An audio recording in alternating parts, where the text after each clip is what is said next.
জাতীয়ভাবে আমাদের সাথে প্রতিবাদ আন্দোলন করেছে যারা, তাদেরকে আমরা সম্মান করি, আমরা তাদেরকে সম্মানিত করতে চাই।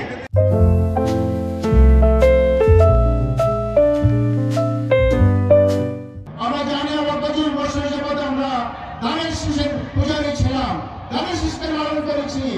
এখন যদি কেউ আসা বলে আপনার জমিতে আমি ভুট্টা চাষ করবো,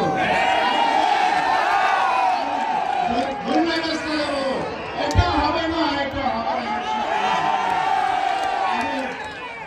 সততা সম্মান আছে, সৎ চরিত্রের সম্মান আছে, ন্যায় নীতি রাজনীতি যারা করে তাদের সম্মান আছে।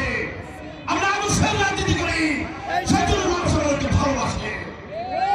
আমরা ধানের শীষ প্রতীক চাই।